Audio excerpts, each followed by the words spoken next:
ToyLeet assembly.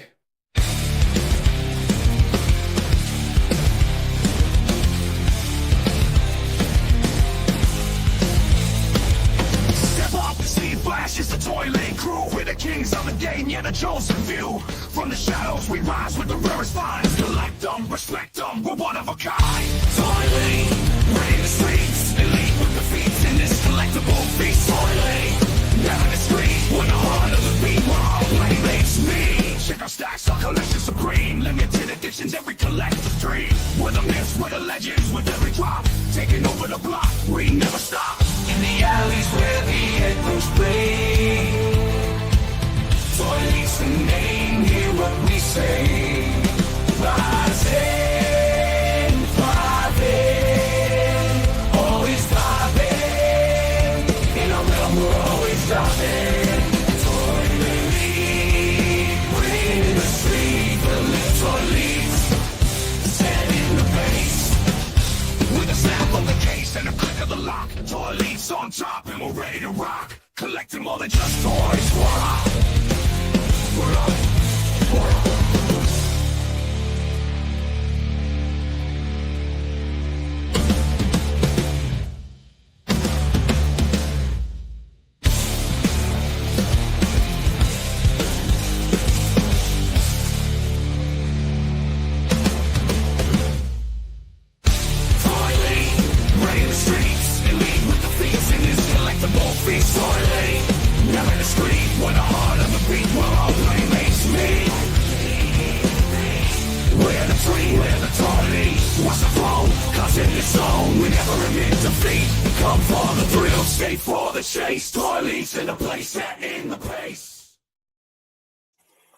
What's up, my brother? How's it going, dude? Doing good, man. Doing good. How about yourself?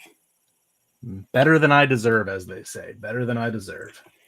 That's good to hear, my man. Good to hear. Yes. Life is coming together and going well, so I cannot complain, man. It's all that matters, brother. Absolutely. Got to take the small victories, right?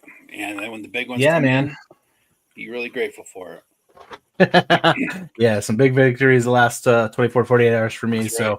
very, very thankful and appreciate everyone, that's reached out and kept in touch with me over the last month or two. Ed, you, Oz, I definitely want to kind of just champion those guys, Ted, Punk, folks like that. So thank you guys. But yeah, things are good, man. Things are good. I cannot complain. Awesome. Good deal. Because man. of the wonderful situation we're in the economy, I didn't get any pickups this week. Did you? I didn't get anything, man. Hold on, let me think. I got comics. This weekend because it was free comic book weekend. That's right. Free comic book weekend. I did, I love to support the local comic book shop. And when I say I love to, I mean my son does. And what I mean by my son, I mean my oldest, my adult son. He has stuff that he gets from the local comic shop every month.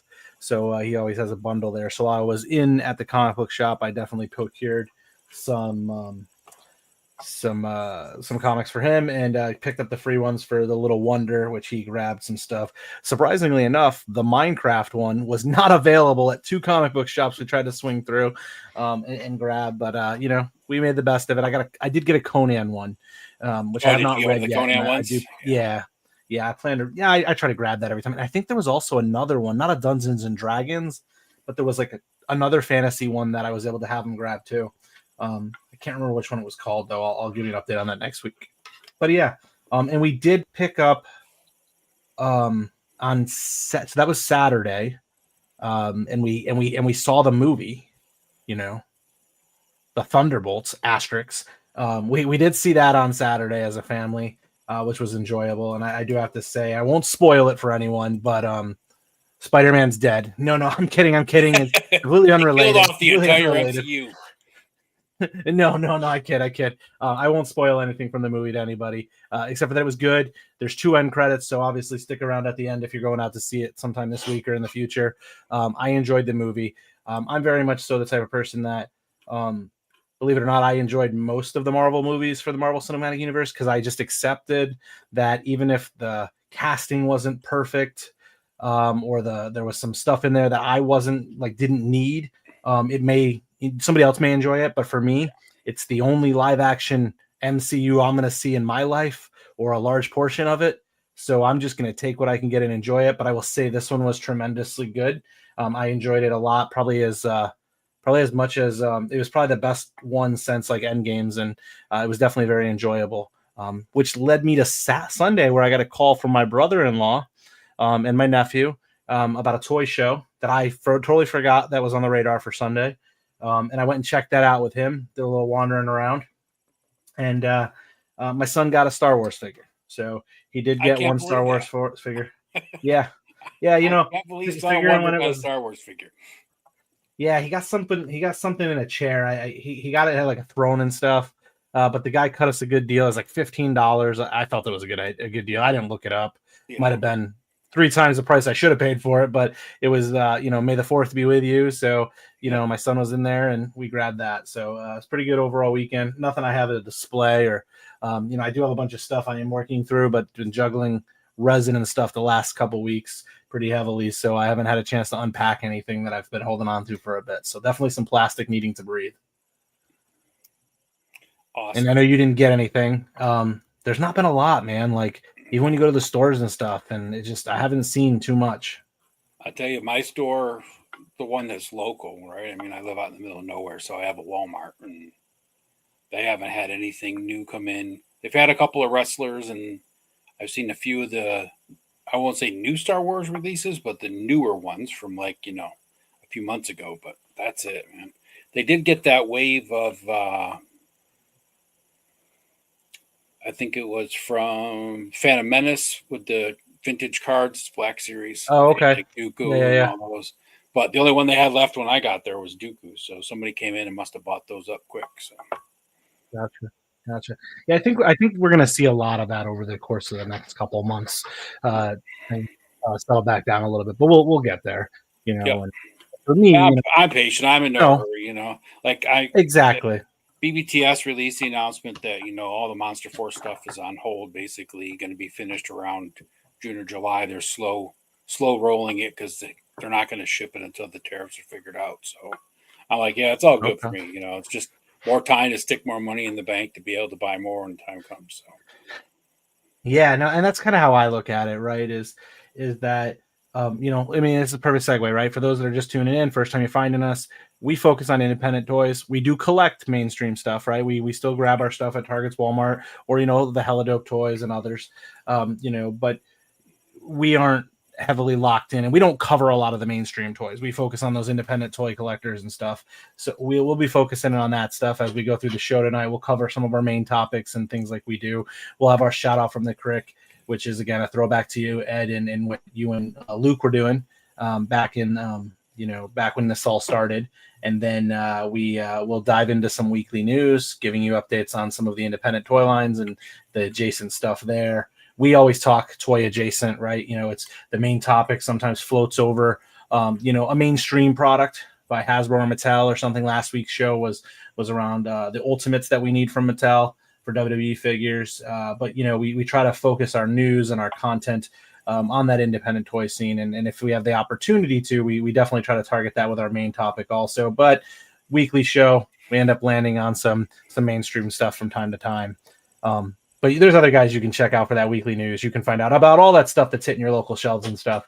But for me, when it comes to independent toys, that's where a lot of my toy collecting has been gone to. And as a result, most of my stuff is like Kickstarter, right? It's the AWOC, the Savages, and Brutal Realms, I think, is like the big ones on my radar right now for the time being. Yeah, I'd say, I pick up the occasional figure at the store that is cool that I was looking forward to, maybe a Marvel Legends or a Star Wars or something. But most of my stuff is independent, Monster Force, and I got Brutal Realms coming, and Mythic Legions and Cosmic Legions. So yeah. Yep. Absolutely. Oh, and Four Horsemen, right? Yeah, there's that stuff too. I mean, I totally, breezed over that. I mean, I definitely have some of that stuff coming in too still. Some Dragon at some point. I did get so Luke has a basket full of his figures that he brought over, so I've been going through those and mixing them in with my display. So Nice. He wants them, but he doesn't have a place in his room for him now that he's living here. So, Gotcha. I mean, he could put one Oh, up, okay, cool. but he's like, why don't you just put it with your stuff? I was like, it's all right. Throw it in with mine. It's all good. Sounds like at some point he's gonna need to get some stands and some shelves and exactly. start stacks on Keep stacks going. on stacks. Yeah. No pressure at all. That said, let's hit up the chat real quick, Ed. Let's see what others are saying. Fantastic. Now we got a bunch of folks in here right now. Yes, we do actually. Let me just finish starring the last couple that we had here. All right. We got this guy looking for some help. I don't know if we got enough time for all the help that he needs, but there he is. And we got Roll Keeper here. What's up, Roll Keeper? And Menhoza. And Tiffany from the Vaz Zone. What's up, Tiffany? And Ian. What's up, Ian? Morning he's over across the pond, as they say. Mm. And I had a chuckle about this, Tiffany. I got a good chuckle. I asked Travis where Eric is, and he goes, "Who's Eric?" I was like, then it dawned on me. We all know who Eric is. Kenzo's Creation. What's up, Kenzo? What's up, man? Check him out on Wednesday nights most weeks, right? That's right. Wednesday nights, I believe 9:00 Eastern time, because he goes live at his time at 7 Mountain, I believe he's in. Gotcha. And speaking of the man, Ostradamus Toys is here. What's up, Oz? Brian from Endless Fables saying, hey, everyone. The Thanos copter stopping by with his helicopter. Hey, brother. Landing on the roof. Oz saying, look at all these legends. 2 on the screen and so many in the chat. Absolutely, Oz. That's what we're talking about. Vine Jungle Figure Factory. Alan's here. What's up, Alan? Sweet. Guy's doing some crazy customizing stuff, but he's a talented MFer. Let's see. He is currently sculpting Motu heads in Blender while he watches. Awesome. Ooh. And this is in reference to your I'm gonna have to hit Vine Jungle up a little bit and maybe do some talking about that with the Blender, because I'm playing around with that quite a bit. Yeah.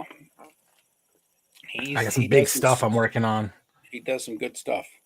I was just saying that Conan one is the one that he wanted. He wants you to send us some scans of the book. Oh, I only have one, but I got an in with the comic shop. Let me see if they got another one, Oz, and see if I could just send you one.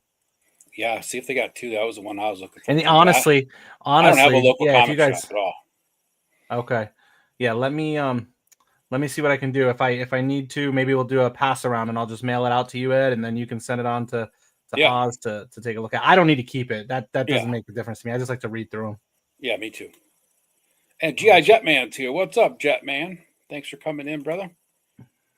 And Minhose is saying that his Walmart was up all of a sudden, then nothing by the weekend. Yeah, that's basically what happened, man. They got stocked up and then gone.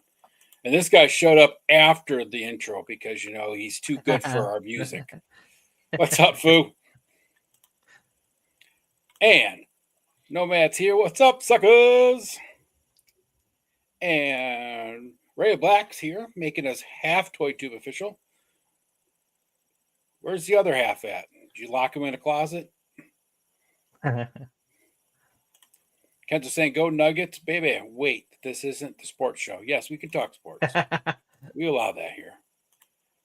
Matthew Matson's here. What's up, nerds?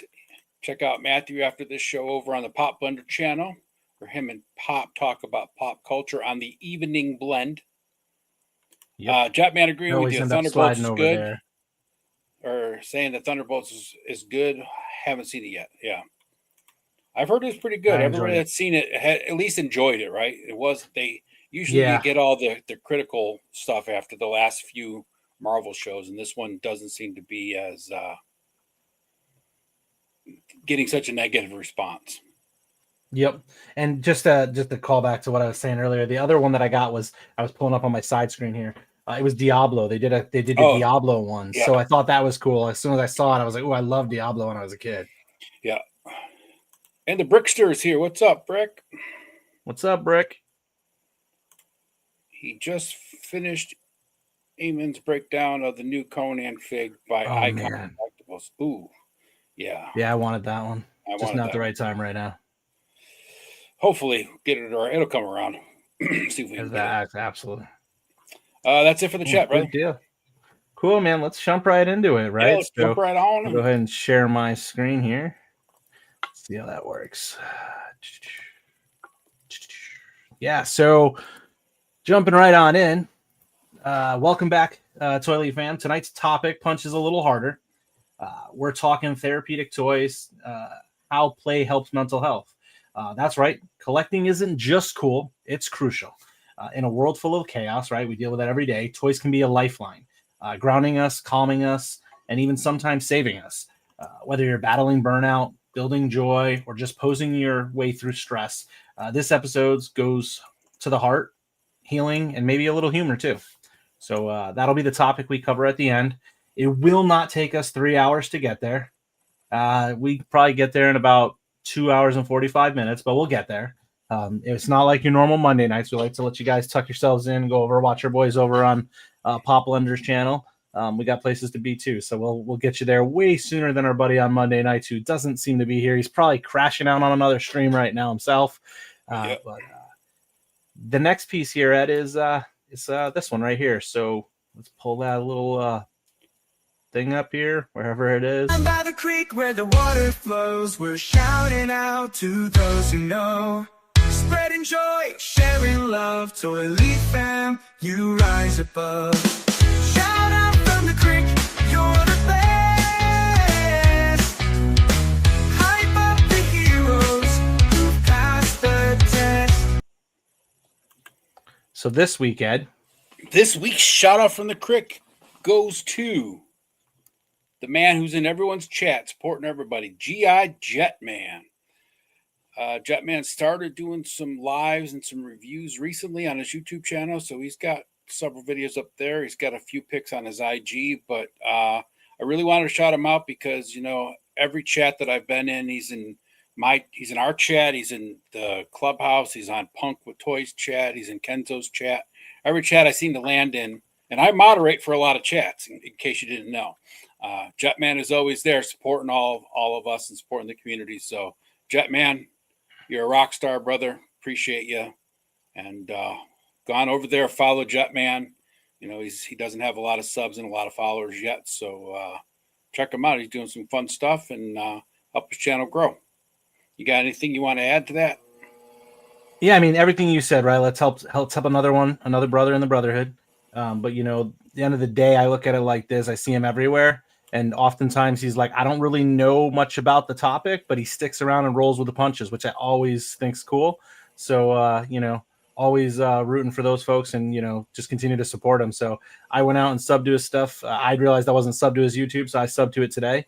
Proof is in the pudding. You can see it on my screen right here because the screenshot says subscribed. So I was number 20. Let's go ahead and help him grow. Awesome.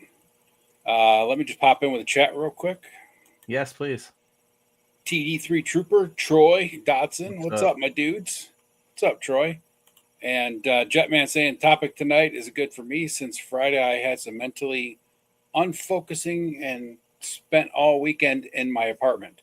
Yeah, it happens, brother. It happens. But it's okay. As long as you come out on the other side, it's all that matters. Exactly. Yeah, and Kento's saying that Jetman is always a positive light in every chat. Thanks for being awesome, Jetman. Yep. Jetman's awesome.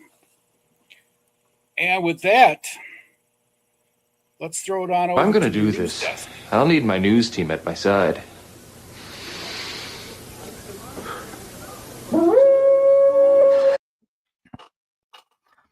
Tonight on the ToyLeet News Network, as the collector world watches and waits, tariffs rise, release dates shift, and the industry holds its breath. But in the calm, a few bold brands make their move, and the fans, they're hungry for more. From factory floors to convention doors, we're tracking the pulse of the plastic. The shelves may be quiet, but the storm is building. This is your trusted source for the stories behind the sculpts, the hype behind the doors, and the whispers that turn into waves. Live, unfiltered, and collector approved, I'm Mr. Wonderful, and this is ToyLeet Network News. Up first, with a light amount of news, is from Animal Wars: The Kingdom. They recently started announcing their 25% off your orders. you can go ahead, you head over to Spiro Toys and you can get 25% off some bundles. If you purchase a couple of their 2 or more of their standard action figures, you're able to save 25%. So it's a really good price point to get in on a really cool, solid product that doesn't cost a ton to get your foot in the door. So go grab 2. You should, unfortunately, you're not going to find many of the original pails, but you could definitely find, I believe, the Wave 4 pail where he's got like the war paint on. Highly recommend that one. And if you can get your hands on either Blight, who I really do enjoy, or one of the other war paint warriors, go for it, because these are some really cool figures. I think you'll enjoy them. Up next is Brutal Realm. Quick update from them came out today. General Grimskull has been fully, the render has been fully revealed, titled the Emissary of Death, Champion of War, and the Commander of the Shadows. His final design is now ready for the molding as Brutal Realms moves towards productions. They also provided some updates that the molds will be created soon. Actual figure production is slightly on hold due to the high tariffs imports, but the team is hopeful that the conditions will improve and they'll be able to move forward quickly, still targeting this year. A new render and detailed updates are available on the latest Kickstarter post, so you can go ahead and check them out on Kickstarter if you backed them, or even if you didn't. I think it was a public update, so it should be available for all individuals to check it out. But as they continue to prepare to move forward, it's exciting to see some of the figures that I backed, and I really think this sword looks cool, and this kind of Skeletor-looking throwback with a really badass build is going to start, kicking some savages' butts when they come out. So looking forward to this one. Creative Beast Studios with a quick update today. They posted some renders. I only grabbed one of them, but it's of their woolly rhino. It's one of the next additions to the Beast of the Cenozoic line, which has a planned release for 2026. It's a highly detailed scope by Wan Hong. You can find him on Instagram, continuing the line's commitment to scientifically grounded museum quality figures. They look cool. I believe this one to be 1/18th. I was not able to track the details on it, but most of the figures in this line have been 1/18th, so I would anticipate that to be the same here. Though I wouldn't be opposed to seeing this at the 1/12 scale at some point, especially if he's a little bit thicker than my Sabretooth, who I still like. I'm still happy with him. So continue seeing what they do there. 4 Horsemen with a couple updates over the last week. I won't go heavy into all of them, but a couple of them I did want to cover was that they do have an event. I didn't update the screen. Oh, God, stupid me in the news. They have something going on this weekend. They did have the Mythic Meetup last week. There was a lot of pictures out there, but they also have the Shop the Curiosity on Saturday, May 10th in Danbury, Connecticut. They have it's a studio-led appearance, so all the folks from there should be there. There's going to be some first come, first serve on the Legendary Barbarian, as we've seen at the most recent conventions they've been at. They also have shipped out all of the Figure Obscura that was released a couple weeks ago. Those that have missed it, there will be another drop going on Thursday at Thursday, May 8th at 11 a.m. Eastern. The quantities are limited, especially for the remaining all-in sets that they have. And collectors are encouraged to act fast because they're likely not going to be there for too long. They also kind of allude to the fact that there's this thing called a in-stock sale, which they're pretty known for, where you're able to get your hands on some figures that may or may not have been around recently that you're not able to get other places. So you'll see things like All-Star 5. You'll see the Cosmic Legions, Book 1 series, Grave Knight Waves. There are no purchase limits on those items. However, there are going to be 2 exclusives they've had recently, including the Zolokon Headhunter figure and the Toylanta ATL 25. And those will be limited 1 per person for the first 24 hours. And all the items that are in stock will be ready to ship out immediately following their standard $10 or $9.99 flat rate within the U.S. And then after 24 hours, if there's any remaining stock, I believe there won't be a limit on folks able to purchase those additional limited ones. But the in-stock sale on Thursday at 11 a.m. Eastern over on storehorseman.com. So go ahead and check that out this week. Fresh Monkey Fiction had a little update I saw. Production is wrapping up on their Bizarre World Naughty or Nice Peter Patch Pumpkin 2-pack. Designed and the packaging kind of previewed here. A little reveal they had today. And again, this was designed by one of my favorites, Probably a lot of folks on here's favorites, and they may not even realize it because he's such a humble individual who doesn't put himself out there as frequently as he should. Arlen Pelletier, one of the designers behind this figure. So very excited for this. I missed out on it before. I'm not really in the position right now to add this one to my collection, but it's definitely a figure set that I would have considered had I had my eyes on it earlier. But yeah, shipping timelines are a little bit to be determined with the ongoing tariff uncertainties, but updates from Fresh Monkey will be shared sooner than later once that information becomes available. Quick update from the upcoming Kickstarter, Patriot Force. They showed off some previews of their modular 6-inch rifles. They have a number of different parts that detach and reattach, not just the clips, but you're talking scopes and buttstocks. So I thought that was really cool. Also, you see some things like the vest. But what you can see here is that they have a YouTube out. If you go out to their Instagram or their YouTube channel, you can find the link to that in their bio, and you can see the video where it kind of shows and demos some of the modularity within this the 6-inch scale weapon packs or weapons that come with them. And then the initial wave includes 4 base figures. They did talk about. I did see a post from them, which I don't have a screenshot of necessarily, but I want to highlight that they talked about, depending on the progress of the system, the production and the Kickstarter and the success of it, one of the outcomes is potentially like an army builder approach with kind of in the dress blues of the different military branches, so that you can kind of army build that if you wanted, or even maybe if you had a family member who served, you can maybe have somebody commissioned a custom head sculpt for them, and then have the full body there in place that you could swap out and whatnot. But I did see that in one of their posts, which I thought was cool. So definitely go check out the Patriot Force. That goes live on May 30th at 7 p.m. I haven't seen them talk about postponing that at all yet, so I'll keep you guys updated every week on that as we get closer. And then last but not least, we have some news out of Alaverse. They made a few announcements over the last 24 hours, and that's related to them being at the Shop the Curiosity in Danbury, Connecticut, and then next week at IshCon. They do have this exclusive, or I guess it's not necessarily exclusive, but it's revealed as one of their convention exclusive that'll eventually be available on the website once they've given enough time, any kind of remaining stock. But you have this Praetorian Wraith, which is it's an all white figure, very much like the I think the green ones and whatnot we have. Comes with a stand, a few different accessories. I actually really like this one. Wish it had actually been the first one. I really like the color palette they chose for this one. I think it looks cool. It's got like clean slickness to it.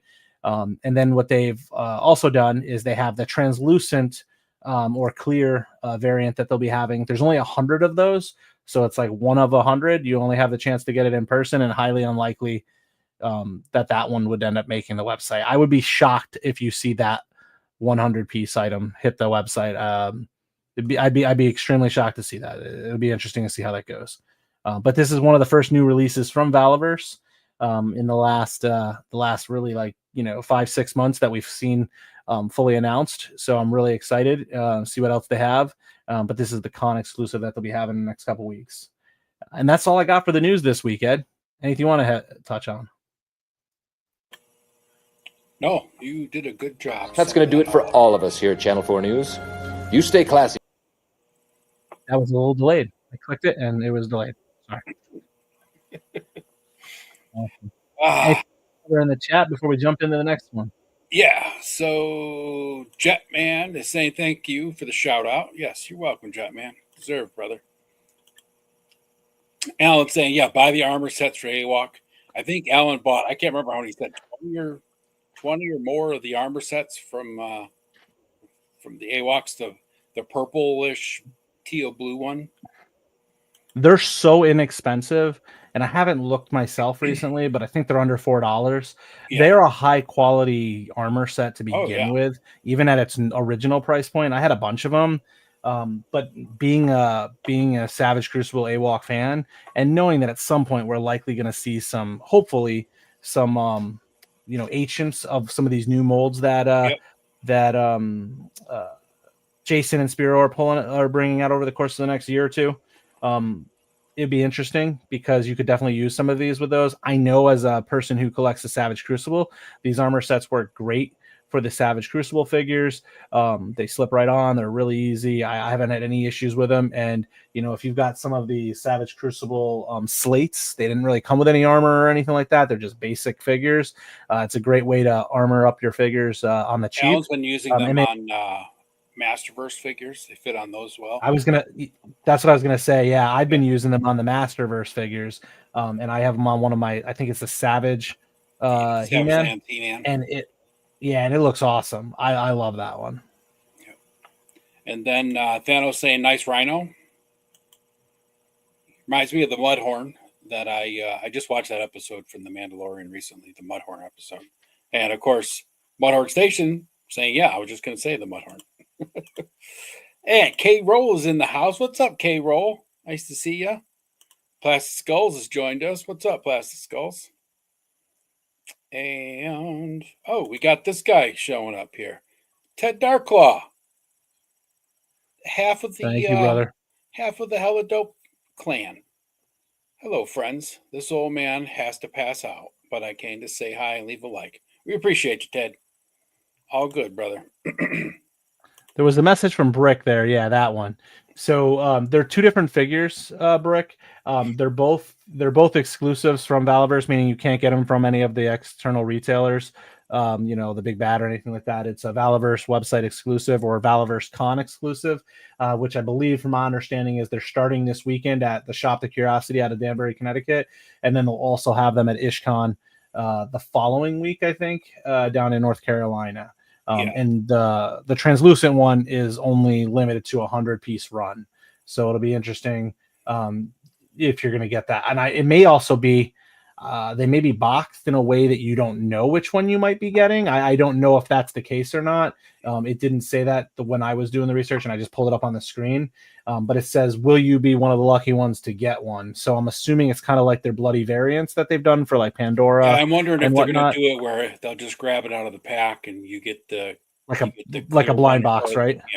Yeah, blind boxing it. Yeah, because that's how they did that one bloody variant. Dave's Dimensions. What's up, Dave? Thanks for stopping in. Brick saying he's got his AWOC armor, one set of the AWOC armor on the figure Obscura Frankenstein's creature. I bet you that looks awesome. Yeah, I might actually take it. I still haven't unboxed the one that Oz got me for at ZoloCon earlier in the year.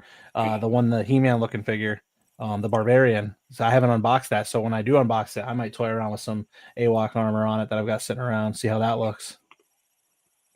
And Matthew's saying they are going to be blind box, so there's going to be cardboard sleeves, so they don't know. So it's kind of what they've done. Yeah, and I wouldn't want the translucent one, but I bet you it would have a ton of sell to somebody who wants it. Oh, hell yeah, right. And Jetman Valaverse scales perfectly with G.I. Joe. Oh, it's perfect. Yeah, it's spot on. I mean, I think you might have a hard time doing some configuration a little bit, right? Like if you're trying to swap things, certain things do and don't work. Like I think some heads work and some don't. But they, as far as for photography and collecting, Valaverse is what got me into, or actually Classified is what got me into Valaverse, because Classified was hard to find during COVID and they had very limited offerings. And I happened to come across the Valaverse stuff as a, kind of a builder. And that's what led me into the entire community that I've, dived into. It's through that, hunting that through from Classified. That's where it all started. Yeah. And Matthew's saying that a lot of his customs, Joe's, are made from Valaverse. So yeah, they fit right in, scale perfectly. Like Travis said, some of the heads do pop right on. Some of them you have to do some modification with, but that's on Hasbro's side because Hasbro doesn't have the same standard head peg sizes. But they don't have the same peg sizes for anything. Feet interchangeable too. Could come out of the same wave, and they don't have the same peg hole feet. Yeah. So plug Hexastack. What? Okay. Yes. And hey, John, Emerald Life Photos here. What's up? And what's going on with Hexastack, brother? Where are we at? Soft launch going well. Shipped out the orders last week. Getting some inquiries and such. I'm going to be getting some updates out there probably in the next 24 to 40 hours. Life's just been hectic, Ed, as you know. And those that are close to me know things have been a little, bouncing around a lot, right? a lot of calls, interviews, things like that. So been juggling that stuff. But yeah, I've been enjoying it, making some tweaks, and as you know, Ed, beyond just the stands, Hexastack has some really cool other products completely disconnected from the stands that are forthcoming, which you saw a preview of one of the blueprint designs I was working on. Yep. So Yeah, it's coming, man. I'm really happy with it. So definitely. That's it, brother. Awesome. We're ready to jump into the topic. Cool, man. Yeah, let's go right on in. So like we talked about earlier, this week we're hitting a topic that goes much deeper than just articulation or accessories, right? We're talking about how playing, collecting support mental health. We know toys can be fun, but they can also be therapeutic. Tonight we're going to dive into ways our collectors help, way our collections help us deal with stress, anxiety, burnout, and potentially even grief. Whether it's posing a figure, building a display, or just having something familiar nearby, toys can provide serious mental wellness benefits. That's what we'll be diving into over the course of the next 5-6 slides here. Specifically, though, Ed, have you ever realized how much your collection has helped you mentally without even meaning to? Absolutely. I have struggled with mental health most of my life, and toys have always kind of been my anchor. I've always been a collector. When I got a little older, as still an adolescent, teenage, I was still getting toys, but at that point, I kind of switched from playing to collecting, and just always kind of been an anchor, and always brought me back to simpler times. And when I was a kid, I didn't have the greatest home life, and that was my escape from reality, and I still use it to this day for that. So, Yeah, no, I could definitely relate to that. I definitely used it as an escape. I think I grew up in a time where video games are a little bit more prevalent too, so those oftentimes will play into that. But I definitely collected as a distraction at times, right? And I think sometimes, when you're even, I think even like from a mental health while I'm working, right, sitting at the desk, might pull out a figure, yep. like a plunderling. I might be thinking through, a difficult, challenge at work, right, that I'm dealing with, and I'll sit here and I'll kind of like, twist and, move the body, the articulation, put them in positions and poses and stuff, Yeah. and when I know, I'm like just thinking through stuff. saying that, like when I work from home a couple days a week, and I don't have any figures on my desk at work. I keep meaning to take them with me, but I keep forgetting. But when I'm sitting here at home, even if I'm on a phone call or working through, a data sheet that I'm trying to, dissect or whatever, I do the same thing. Grab a figure and just, move it around and set it up. Take a pause and look at it, the pose, and then go back to what I'm doing. And it's a nice little, 5-second break in between, struggling with an issue. Yeah, I mean, I don't smoke, so it's like my cigarette break when I'm sitting there thinking, right? Because a lot of people take that like, like that moment to like, decompress and breathe, and I think that's kind of what it is, right? So, I guess another follow-up question, Ed, before we dive a little bit deeper into it is, and when I ask these questions, it's for you, Ed, but it's also for the chat, right? So if you're listening, whether it be on replay or live with us, go ahead and chat in here, make a comment about it. Answer the questions that make sense to you and how you do it. But Ed, when you did collecting, when did collecting become more than just a hobby for you? It became kind of like part of your life. I know you kind of touched on it, right? Teen years and stuff. So I guess it's probably right around that time frame, right?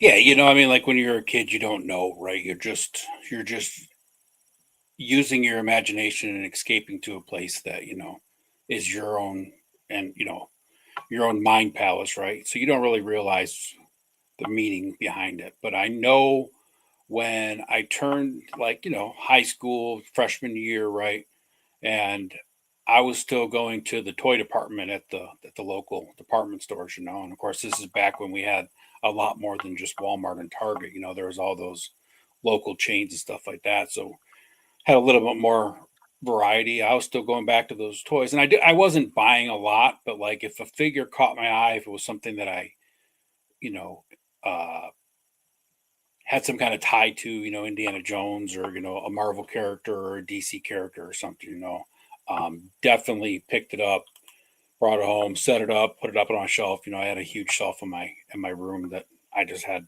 all my toys displayed on, and had a lot of my old like Superpowers and GI Joe still set up on there, and figures from the 60s and 70s also. So it kind of became a thing where, like, I remember sitting up in my room, if it was, a bad day with the parents or a bad day at school or whatever, I'd just sit up there and kind of look at them, reposition them, and kind of realize then that just that pull back to a better time in a different place was beneficial, because, time would just go by. I would just, sit up there for a couple hours in my room and then realize it was, 2 hours later, and I wasn't feeling like, blowing up the world again at that point in time, because stress when you're a and teenager, whatnot, right, yeah. everything just needs to go right. Yeah. No, absolutely. And I think it's kind of like, it's interesting, right? I think it's similar to like that meme you see floating around, right? Like it's quoted, I think it's saying something like, at some point in your childhood, you and your friends went outside and it was the last time you guys went outside to play together, right? Like, and you don't even, and that one always hits me, right? Yeah, you don't even, I think, it's something like, you never knew the last time that you and your friends were going to go outside for the last time together, or last exactly, time and just go out and play. Yeah. Yeah. And nobody knew it. So it's kind of like that with the collecting, right? You didn't know the time it went from just playing and it now it's collecting. I will say, I think, between you and I and probably a lot of the folks, watching tonight and in the future and whatnot, those in this community, right? Kind of hybrid, right? Because you still kind of play, right? Yeah. Some people's playing is a little different. Some people's playing is just kind of, putting it on the shelf. Some people are like, oh, let me have a battle, right? Me, I use the excuse that I have kids and I crawl on the floor with them and play with the toys, right? So like, that's my way, right? So, I think it's different for everyone, but I think it's kind of in that same sense. Yeah, There's a point in time where hate for some, a group of like, guys to walk up on me when I'm at the Crick or something playing with the toys. As I'm setting them up to take a picture or whatever, there's definitely a battle going on. I got, machine gun noises going on, or, sword slashing and screaming going on, Yeah, I could see that going. Well, they looking over at you and like, oh, what's he doing? Yeah, we better call the paddy wagon in a straitjacket for this guy. And I was gonna say 5 minutes later, there's a person with a straitjacket, somebody holding a toy. Hey, you want to come in the car? We got a toy here, and you show up, and it's like, yep. And then you look like the lead singer from Disturbed at his early concerts, where he's just locked up in a straitjacket. Yep. Yeah, absolutely, cool. So let's go into the next piece, right? So let's talk about what play actually does to the brain, right? Science shows that engaging in structured or creative play, yes, even us, right, adults, collectors, it activates a part of the brain that improves mood. You already alluded to this, Ed, right? Like as a teenager and growing up, and kind of what I alluded to at my desk, right? Like when I'm stressed or it's work and whatnot, it activates parts of the brain that improve your mood. It reduces the cortisol, that's the stress hormone, and it enhances your focus, right? So again, going back to my point, I might not be using it from a depressed state of mind, right? And my play, for mental health may not be from a, because people, when they think of mental health, it's always focused on that negative side. And what I mean by negative isn't being critical of someone, but it's that worrisome side of depression. I'm talking, anxiety, I mean, all that stuff. Yeah.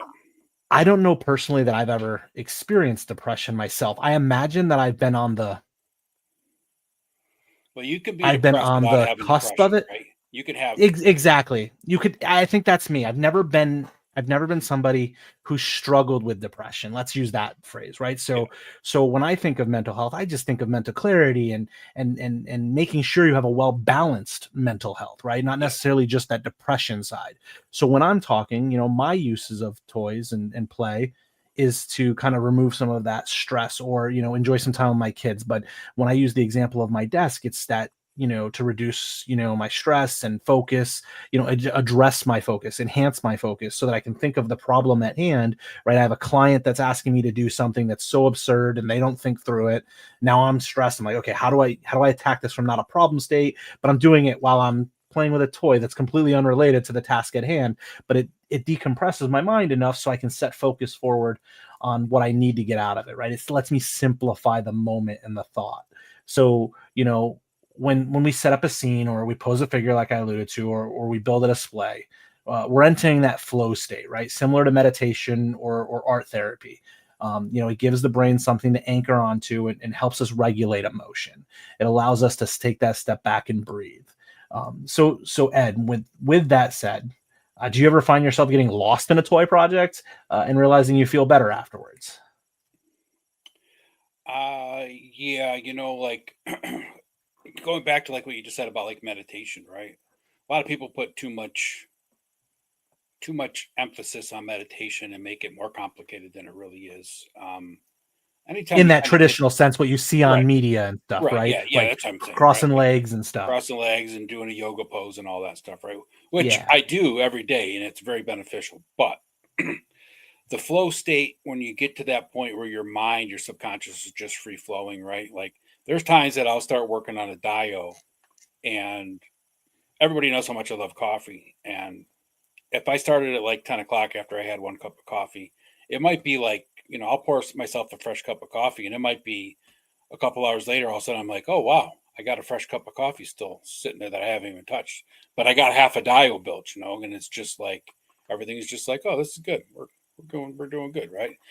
It's a kind of a two-way street too, because, it helps me unwind and release from this existence, right? But also when I'm done, I can see that I was productive. So then you feel good because you were productive on top of everything else. So Absolutely. Absolutely. And now, what's your go-to figure or toy line when you need to rest mentally? Do you have a specific toy line, or is it whatever you're feeling uh like at the moment? my favorite one is this guy. He's my buddy. Okay, This that is makes the sense. I Mezco see him in Holiday all your Gomez. posts. Yeah.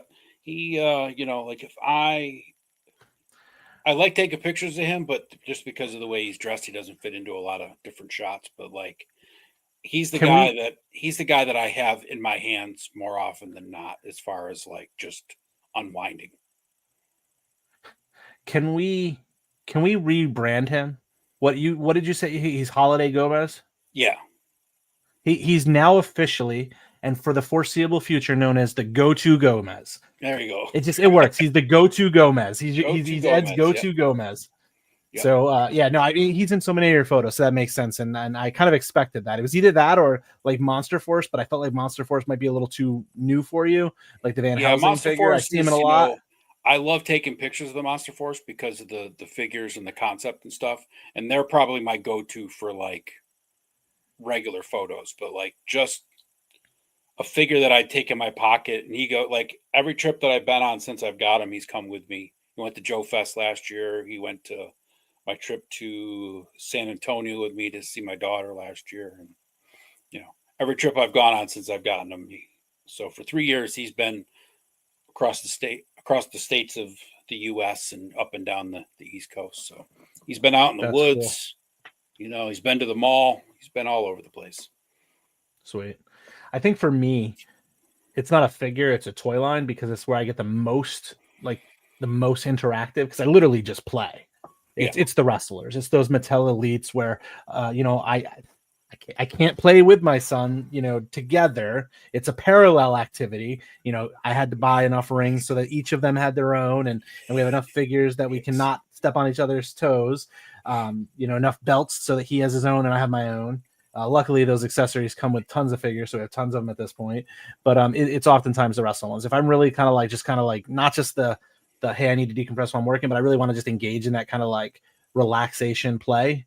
yeah, It's the wrestling figures because I can literally get on the floor and like it's easy. I can just do a match with them and picture characters doing certain things. And my son's right there, and he's got the ring next to me. He's probably got a cage set up, and every 2 seconds, like, hey, Dad, check this move out, and he's doing this or he's doing that, and that to which me is makes like a sense way for to you though, play right? in Because that. wrestling's been a big part of your life since you were a kid, right? So I mean, like, it's an Everything, yeah, anchor. It's also your brain with your creativity, right? A lot of it goes back to the wrestling, right? What brought you into this crazy toy community and everything else, right? yeah, So it's like there's a lot of reasons. And if I was gonna choose for you, I would definitely say it's one of your wrestlers. It might not be the same wrestler, absolutely. but it's definitely one of your wrestlers. That's what it is. 100%. That's exactly what it is. Awesome. Let's The let's next, check in with the oh chat real quick before we go on to this next yeah, one. let's do that. There's some comments here. Cool. First Let's of jump all, in. Allison Troy says greetings, Allison. Thank you for coming in. Menhoza says, told my wife a story from my childhood and she could see the wound I didn't know I had and she surprised me one day with an Optimus Prime RED. I'm not sure what that is, but I'm guessing it's a cool Optimus Prime. Dang, that woman loves me. That's a good woman you got there, Menhoza. Definitely a good woman. Alan saying, I love my action figures and play sets. It's the scale. Their problems are smaller. True. The stakes of making a play set are very low. If I screw up, I'm only out $100. Small scale and low stakes, the best. Yeah. That's another thing, right? Yeah. It's such a way to escape and not have to worry, because as long as you're not judging yourself, which is the worst thing you can do in the world, is judge yourself. I mean, there's a million people in this world that are looking to judge you. Never judge yourself.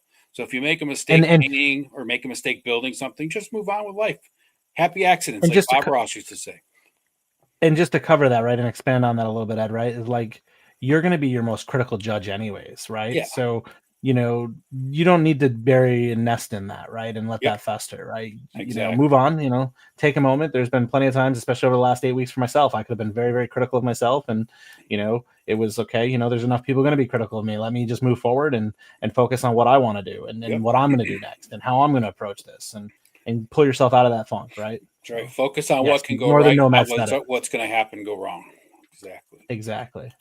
And Thanos, yeah, the collections are like nostalgic Zen gardens.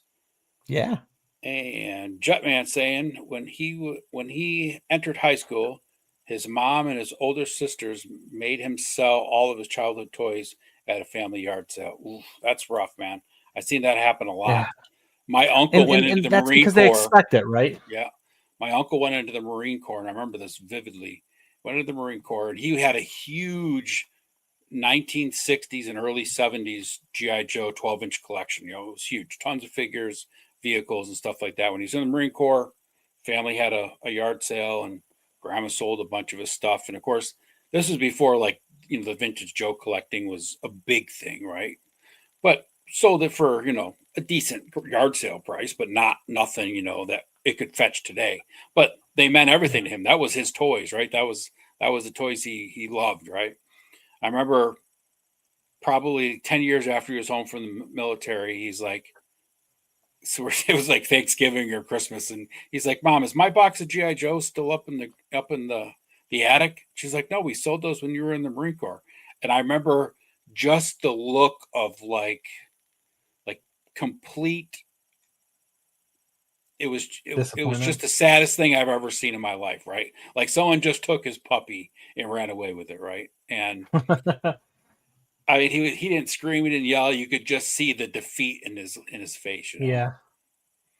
Thanos saying when he was in his 20s, collecting was more like a compulsion, and when I came back in my 40s, I was recapturing some lost joy, but still a lot of compulsiveness. I think that's there's a borderline, and a lot of people fall into that. Gotta get it, and you end up making the hobby of collecting more stressful than it needs to be, because we end up spending money we shouldn't spend, or buying things that we regret buying because why did I buy this just because everybody else did it, right? That was like I've bought most of the figure obscuras since they've come out, and I really like this last one, the Ganesha, and I was like, I really don't need this figure. I have no I can't see it in my collection, right? It was just one of those things. I take a couple pictures of it and then it's going to sit on a shelf, right? So I talked myself out of it. I didn't buy it this time, and I'm not going to, right? And that's the kind of point where you got to get to. It's like you got to get it so you're not stressed out about FOMO and all the other stuff, because that just makes the hobby worse. Yeah. Tiffany saying it's a way for her to escape the crazy world we're living in. 100%. For sure. And Northern Nomad helps with emotional expression and emotional damage. Yep. For sure. And Terrence St. John, or Terrence Next Toy. That's who it is. Not St. John. Sorry. Next Toy. I can't read. Escapism is healthy in moderation. But the most important thing, I think, is allowing your mind to play and give it the distance to both have fun. But I find I put myself where I can deal with life. Yeah, exactly. You don't want to escape and never come back. I mean, there's actually people that end up going to the hospital during like deep meditation sessions because they can't bring their mind back to like a conscious level. So you never want Wow. to escape to the point of not, you know, being able to come back to reality. Alan saying it's refreshing and helping us see from other perspectives. You have to think like the good guy and the bad guy. That's a good point too. The bad guy always wins when I'm playing my wrestler, though. I That never might be have a because I'm a real I life never heel, have a right? good guy and bad guy dynamic as far as like kind of like you, right? It's like the good guys can be the bad guys, but the bad guys can be the good guys. And most of us growing up, right? There are some really cool kick-ass good guys, but some of the bad guy action figures we had were just badass. I mean, like Well, Skeletor, yeah. right? I mean, just so cool. I mean, Jose Well, saying he my favorite poses color his growing up. My what's that? favorite color growing up was orange. So one of the non-wrestling figures I remember the most having grown up with was the GI Joe. It's an army builder. Um, it's I can't think of what it's called, but I'm sure somebody in the chat knows which one it is. It's that Oh, it's the orange and one blue. Cobra Viper. Yeah, it's one of the Cobra ones. Yeah, the orange I dude. just can't think of what it's I called. know you're talking about. Yep, the Techno Yeah, Viper. No, it's not Techno Viper. I know you're no. talking about. Menhoza probably knows who the Orange Viper is. He poses his photos with sound effects and dialogue and reenactment like a CSI episode. Yep, Alley that's Viper. me out of the crick, man. I put footprints in the mud and have a guy like, man, look at those footprints. I wonder where this guy went to. Yeah. Harry O stopping in here, a new face. I've never seen you before. Thanks for coming in. Same here. Holiday is my emotional support travel figure. Oh, cool, man. Yeah, Holiday Gomez. He's now the That's awesome. go-to Gomez. That's what we're Go calling to him Gomez. because he is a great figure to carry That's around with you. awesome. That's awesome, Harry. Thanks for coming in. That's awesome. And DJ 5000. What's up, guys? Love the topic. Hey, man. Indeed, Holiday Mezco and wrestlers part of my therapy tools. Awesome. Good deal. Good deal. And Tony's Figs. ToyLeet. What's up? Awesome. All right. And yes, it was Alley Viper. Alley So they Viper. That's confirmed. the one. Okay, Yeah. perfect. Cool. Let's go Thanks, into the Tony. next slide here. Thanks, Alan. So some people use their toy room as a calm zone. Others say photography. I think we had, John over there on All Night Photos. He's big in the photography. You do a lot of photography. It's become an outlet, right? And for many, the act of hunting, trading, talking toys like we are this week and every week at 9:05 on Tuesday nights, it helps build meaningful friendships and online connections that we wouldn't have otherwise, right? I think one of the big things, especially for me, prior to the classified line and the COVID, all of my friends, all my adult friends, there was one that kind of played around in the toy collecting space. He's a big wrestling fan like myself. We'd get together for all the pay-per-views at the house with our sons and watch them together, travel to some of the shows locally, Metro, WWE collectibles, right? Wrestling figures. But he kind of backed off here and there and wasn't like I was, like, and prior to, finding this community, it was very much so the wrestling figs forums, which can be very toxic. Wrestling fans in general can be very toxic. So I find that it can be that way in a lot of different spaces. But I found it very hard in wrestling to kind of find those people. It was really cool to see customs and things like that. But when I found the GI Joe stuff, and then I started digging into the weeds of finding out about the Valaverse line, and then led me down the Animal Warriors of the Kingdom. It allowed me to find, Helidope Toys and Oz's channel. And then, obviously you and we connected through this, right? And then become very close and good friends as a result, right? So it's allowed us to network ourselves further than just a local community, because it's kind of hard to find people that are into the same things in this, because not everyone does it. A lot of people, they find themselves getting hooked into other habits and other mind-numbing things, like, unfortunately, drugs, alcohol, gambling, things like that. And I'm not saying everyone does that. Some of them do it just into their work. But for me, it's nice to find that community, right? So, from your perspective, Ed, has anyone in the community, ever shared a story that really stuck out to you, that you've built over some of the shows? I mean, we have a Punk with Toys who does his get to know, people on Thursday nights. So you're always hearing different things about folks. I was part you don't have of, to name names. but I was part of like Skunkworks Jeff, right? Him and I became friends many years ago through Facebook GI Joe groups. And outside of him and the other guys that I was friends with from there, right? None of my, like you said, none of my in life friends, that I talk to on a regular basis that are, some of them have been friends since school, some of them are friends from work and stuff like that. I've had a couple of them that were, collectors. Like my one friend, he's a big Superman guy, but it's just Superman mostly, right? And now he's doing some Warhammer customs and things like that, but mostly Superman. Some of the other guys, little things here and there, but not like true collecting action figures, right? So I had Jeff, him and I have always stayed friends.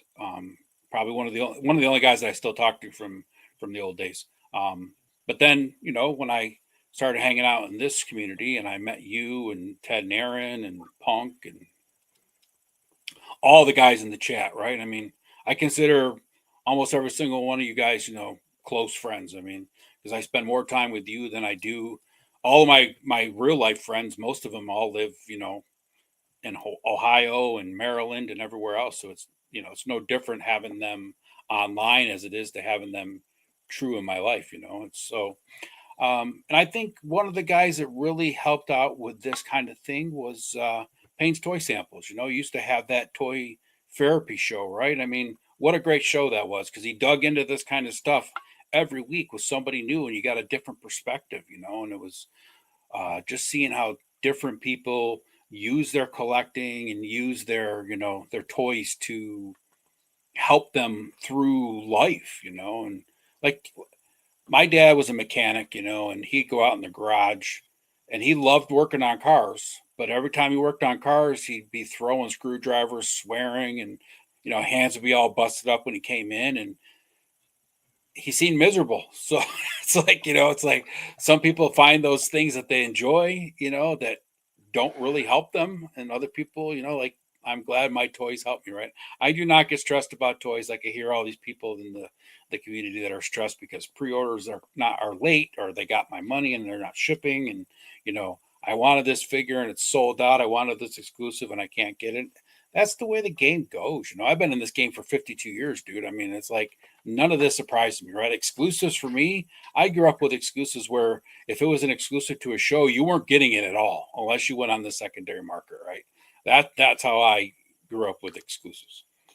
And I was gonna say it's changed because we've had this ability to build a network of friends all over the country, all over the world in Yep. some cases, right? We have that ability to, like I said, I wasn't able to make it to ZoloCon this year. Luckily, I get a phone call while I'm at a hotel with my family doing some stuff, and I get a message from you know, Oz, hey, this is what it's gonna cost. You want this one, you want this, and a couple weeks later, the package is in my hand. And Yeah. as Well, a it's like me result of with this the community. Operation Monster Force from ToyLeet, I believe. Yep. Terrence's next toy got me the translucent purple Yep. eraser figure, right? I mean, if 10 years ago, 12 years ago, that wouldn't have happened. I would have been Right. looking on eBay for it if I really wanted to add it to my collection, paying, 3 times what it was, cost. Yeah, One thing I did honestly, it want to was say, about this slide you got here, like displaying and building, right? It's funny because when I was younger and like there's some 12-inch GI Joes and stuff, that was my main line, and there was 12-inch GI Joes and other brands in stores. And part of the thing that I loved was going on the hunt, right? I loved when I was collecting Star Wars Power of the Force. I loved the hunt for that figure. I'd take a Tuesday morning off of work. The kids are in school. The ex was working, so I just drive around to the Walmart, head up to the Target. Do the hunt, right? And that was really fun for me. I never stressed out about if I didn't find it. I was just always on the hunt, right? And then, of course, you get the yep. figure home, you open it up, you get that fresh waft of paint and plastic, right? It was just an endorphin rush, Oh, 100%. That right? that hunt was part of it, right? Like I think Right, that was also part of this uh, you know, coping, right? It was right, something we could do, right? It's that chase, right? right. It's that I chase, heck, right? I It's a always joke. challenge, right? It's a challenge, right? It's like, can I find Exactly. this figure today? And Yeah, that and part before. of it's gone for me, but like every time I go into the Walmart here in town, I still walk through the action figure aisle. I Yep. know before I go in there that I'm probably not going to see anything I give a shit about, and it's fine. But it's still cool to walk down the aisle, look through, see what they got, and. Yeah, I think about that, and I always joke, and I may have told this before, but I always make the joke that most fathers teach your kids how to hunt. Normally, that's a rifle, and they go shoot deer. Yep. I taught my kids to hunt, so when they get older and they're like, "Yeah, we're gonna go hunting," and like their wives or their in-laws are like, "Where are you going hunting?" "Oh, I'm going to Target." You can't hunt at Target. You can. You just walk down the toy aisle and look for the things. But things have changed over the years, right? I think Here's a funny story. So that toy hunting can help you with other parts of your life.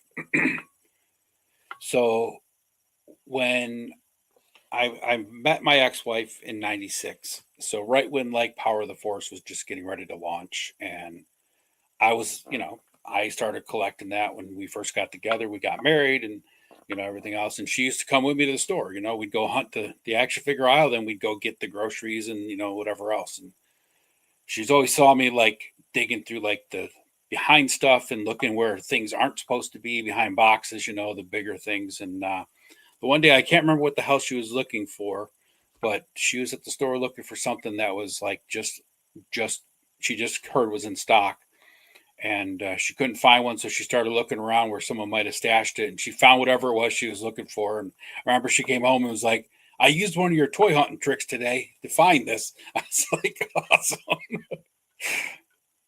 That's Good girl. awesome. Yeah, no, I taught my boys that too, right? You always look at the parallel aisles and things like Yep. that, and check in like the bins and stuff, see if there's anything floating around there. So, and I think like one of the things is that it also gave you an opportunity to kind of make a community, right? Occasionally you'd be hunting and you'd be down the same aisle and you might see somebody your own age and Yep. looking there, and they might not have a kid with them like you don't, and you'd be like, oh, Yep. you hunting for those same figures? Oh yeah, I mean, I can't find it. Oh, I'm looking for the. Oh, Yep. hey, I saw it here, and then you exchange numbers or whatever, and then you got somebody who texts you randomly and says, hey, were you still looking for that figure? I saw 6 of them down at whatever, and they're like, I put one here under this thing in this Yep. place, so you can grab it. Or hey, if you know them well enough, because I had a few, really 2 people in the area that were collectors, and we'll still occasionally message each other, hey, I see this, do you want that? More often than not, it's if it's on sale type of stuff. Because a lot of times now they know me, I'm just going to buy it online when I want it. And, I don't buy as many of the mainstream figures as much as I do the independent toys, which you got to get online. So it's always funny it's not running as into much. somebody like, even especially people you don't know, right? Like I think it was right before Thanksgiving this year, maybe like the weekend before Thanksgiving. I was at the Walmart and I was just browsing through the action figure aisle, and there was a dude there. He was probably, he wasn't my age, but he wasn't too far off from it, definitely a little younger. And he was looking through the Star Wars figures, and I was looking at the Marvel stuff. And he looked at me and said something like, Christmas shopping for the kids? I was like, no, I'm a collector. He goes, yeah, me too. He goes, what do you collect? And then we stood there in the Walmart aisle for half an hour bullshitting and talking about what we collected, and he was like a Marvel Legends and Star Wars collector, and that's all he collected. But I started Right. telling him about like the stuff. He's like, oh yeah, I've seen all that. And I think I believe we follow each other on Instagram, but I haven't talked to him since then. But it was like we had this full blown like brotherhood conversation for a half hour, 35 minutes in the Walmart aisle. And Yeah, that's you find your about it. people. Yeah. As it says on the screen, right? It helps you find your people, right? Yeah. So absolutely. And kind of going in the next one, right? Let's be real, right? A lot of what we collect is tied to our childhood in some way, right? When things get stressful, picking up, He-Man or a Ninja Turtle or a WWE figure, it connects us to a simpler time. It's not about living in the past, right? It's about reclaiming some of that smell, taste, sound, that Yeah. feeling, the joy from a period of time when things were a little bit simpler. You weren't worried about tariffs, you weren't about taxes, you weren't about a mortgage, you weren't about a job. You were Yeah. worried about, maybe I'm going to get this for my birthday, or maybe I'll have a little bit extra allowance this week where I could snag a new Joe or whatever it might be, right? Like these I mean, figures reminded us who we you and were, your brother weren't who that we far are, apart in and age. what we did. What was that? I said you and your brother weren't that far apart in age, right? And No, about I 3 years, three and a yeah, half years. my older brother and I were 2 years apart, right? And I can remember Yep. even just like the times when it was your birthday or Christmas time and you get all the catalogs, right? And you and your brother are just sitting there on the floor going through those catalogs, right? Just hoping Santa's going to bring it or grandma's going to get that for you for your birthday, right? And it's even those moments, right? looking at the toys now, like when you're online, sometimes I just get that same feeling, and it's like, I wonder Well, who I could ask for. that's I wonder if Santa's going to bring this for me for Christmas this year, right?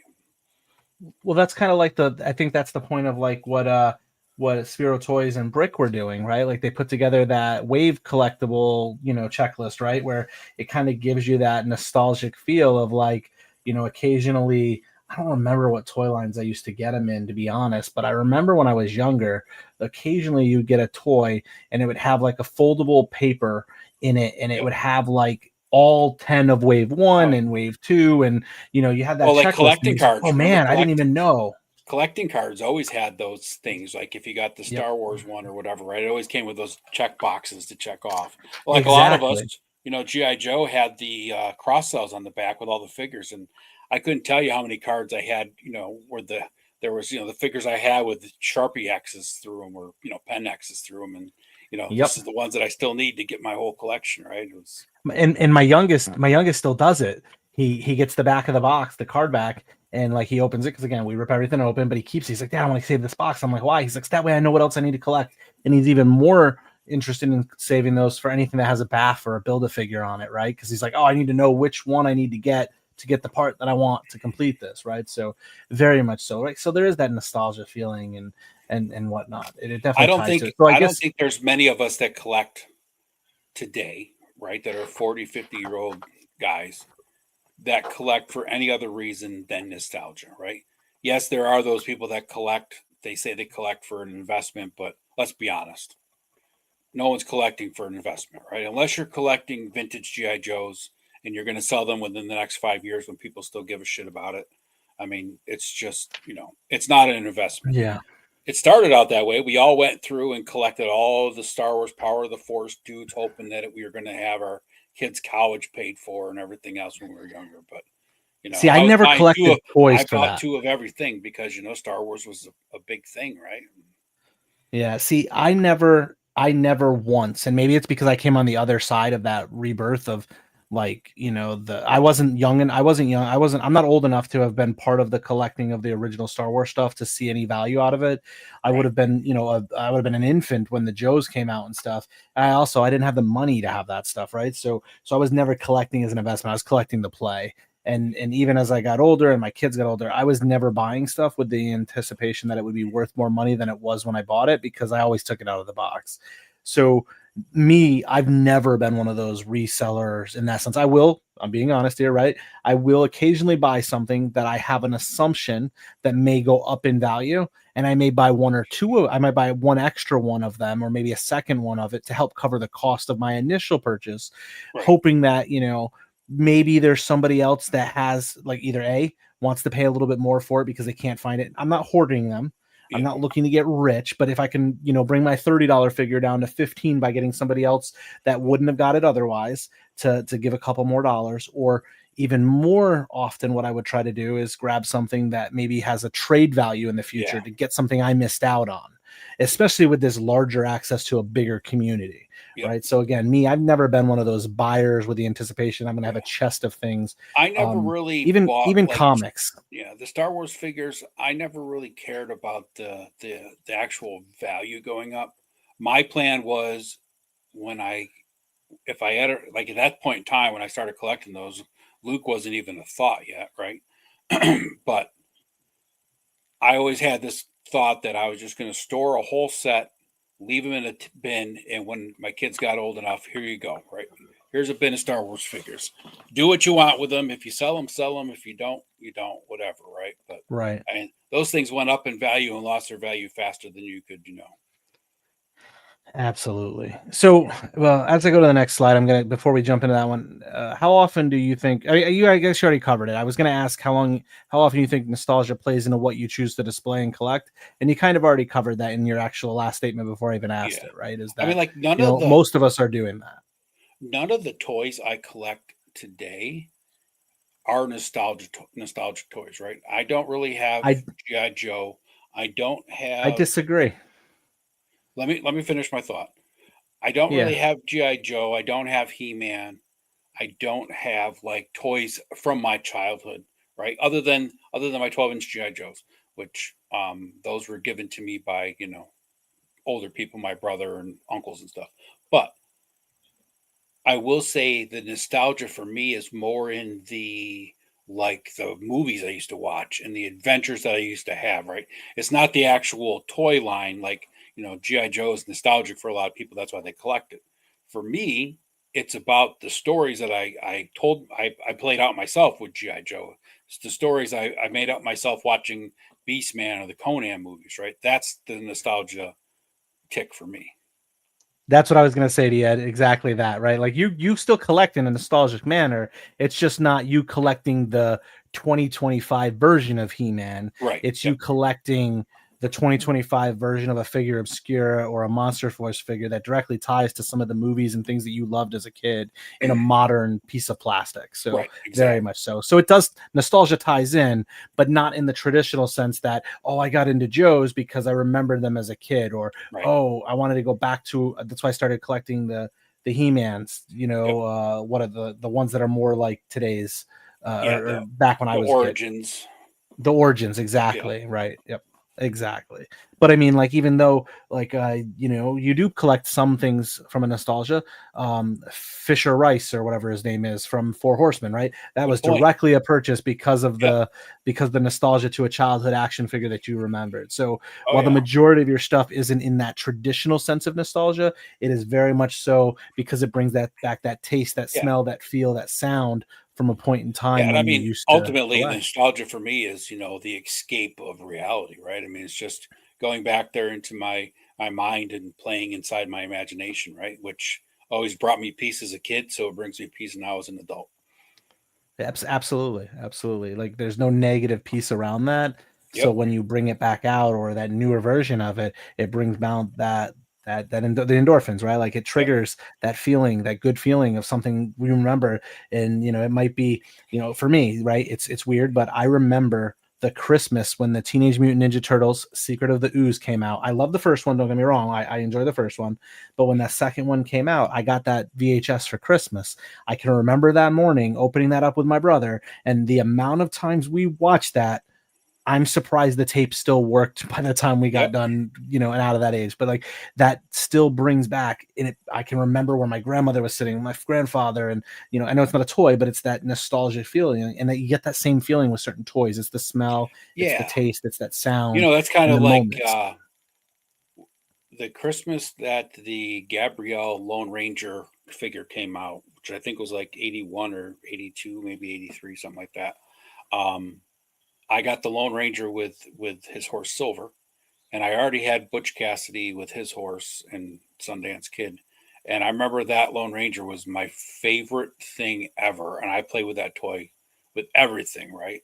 And to this day, I have a deep love for westerns and cowboys and all that stuff, right? And it's just the thing, right? It's like you just can't get away from some of that stuff. And I remember that Christmas vividly, getting that figure, and like I got a couple of huge presents that year that were just like, eh. And I hear this, figure that came with a horse on a bubble card was the greatest gift that I ever got, right? Absolutely. So going into this next one, right, turning the hobby into healing, right, leveraging it that way, leveraging it as a decompression. It's a tool, right? So if you're feeling overwhelmed, collecting can actually become part of your self-care strategy, right? So you could set a weekend goal to reorganize in one shelf. Make a themed photo shoot, take your stuff outside, get it a little muddy. I'm saying that from Ed's perspective. I absolutely don't get them muddy, but I will bring them outside. They're not going in the water. They're not going in the mud. We're going to keep it clean, kids. And I'm not talking keep it clean like Thanos needs it to be kept clean. I'm talking keeping it clean because I ain't getting it muddy and dirty like you, Ed. But But sit the in a thing quiet. is I'm a big proponent, right? Or I firmly believe 100% that as humans, we are meant to be in contact with nature. So you take your toys outside and you set them down in the grass, and you got to get down on that grass in order to take the picture. Guess what? You're making a full contact with nature, and that can heal you twice as much as just taking the picture of your toys sitting on a desk.